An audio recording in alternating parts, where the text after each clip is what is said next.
Tiger Woods won the Masters. Nobody has said that for 14 years.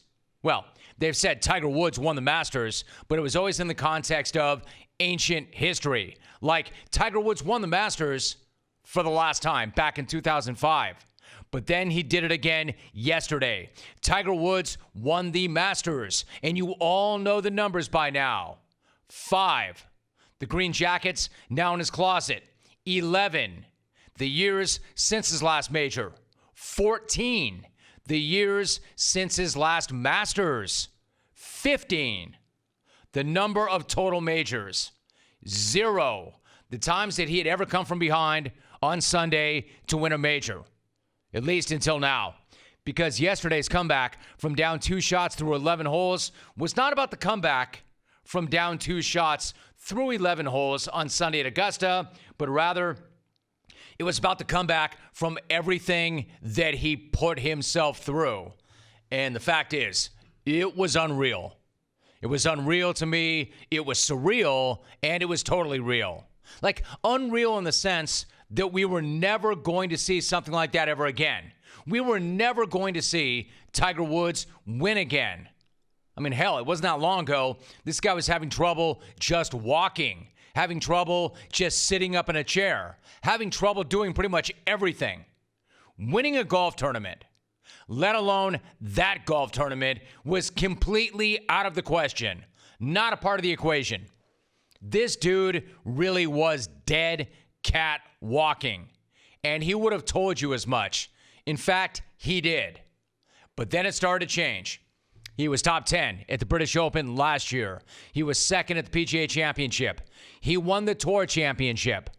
And at that point, it almost incredibly felt like it was a matter of if and not when Tiger would get that other major. And then he did. And to me, that's the surreal part. Because yesterday felt so familiar. Everybody around him melting down. Tiger remaining locked in and focused. The red shirt against the familiar background of Augusta National. Surreal because we were always supposed to see Tiger get to 15 majors and beyond. Remember, it was never a question of if he ran down Jack, but rather how small was the bear going to be in the cat's rearview mirror? 18. Hell, there was talk of 25 at one point. But when he stalled out on 14 for more than a decade, most assumed that that was exactly the number he was going to end up on. And then came yesterday. We'd seen this all before. The only difference was less hair on his head, more gum in his mouth. One player after another had a look at it and fell apart. And Tiger just kept making shots and chewing gum. Yeah, but you know what? There was one more thing that was different this time around. He smoked the young guns by running that old man playbook. Let's face it, at 43, this dude can no longer out-physical and out-drive that field. He's no longer that guy. So the cat wasted all these young dudes with his mind as much as he did his body. In fact, more so. Strategy, experience, IQ carried the day for Tiger. He can no longer outdrive these dudes, but he can outthink them, and he did. And then it was totally real when he got off the 18th green and hugged his kids. That shot of him hugging his father in 1997 and him hugging his kids yesterday, I thought was extremely poetic. You know, like that side by side of those two shots is like some sort of Renaissance painting. Doesn't get much more powerful than that. Same with the shot of the players who waited for him to greet him when he came in and then went out to congratulate his mother. Like, this guy earned that moment. He earned it, and he earned it in the hardest way possible. He could have given up back when he couldn't sit or walk. He could have retired. Nobody would have blamed him. He could have said that golf, my best golf, or even any golf, is behind me. My body will not let me play anymore. He could have said he just wanted to hang out with his kids and make it right with them. Nobody would have complained. Everybody would have understood. It would have made sense. But to his credit, in this sense, he didn't. He took the hard, humbling, and humiliating road back. So here in that moment, flat out earned the moment. Because he went through one embarrassing moment and round after another, battled his ass off to get back to yesterday, so nothing but respect for it. In terms of the final round, you don't need me to recap the whole thing. You've already seen it. If you were near a TV, a radio, a phone, you know the moments. Like when Francesco Molinari, who had been a stone-cold killer for the first 3 rounds, dropped one in the water at 12. He went to the water while Tiger took the safer approach and tied Frankie Moles.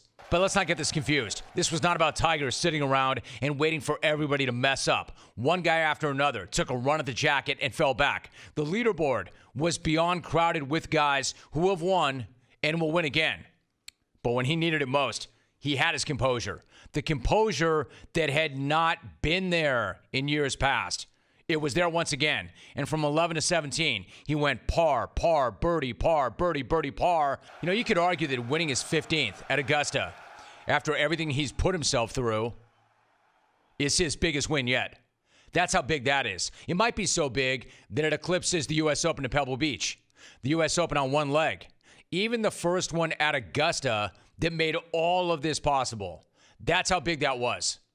That was a Tiger win. That was not an Eldrick win. That was Tiger Woods winning the Masters. And it really was amazing. And here's one more thing.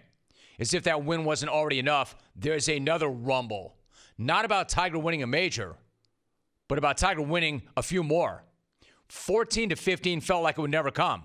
But now that 15's here, people are already rushing to 18. And not just dopes, not just members of the Tiger Honk Nation, not just goofballs, not just dopes, but guys like Brooks Koepka.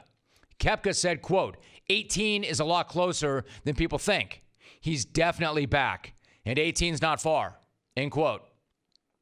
There are a lot of caveats and a lot of things that go along with that, so many that it should be left for another day.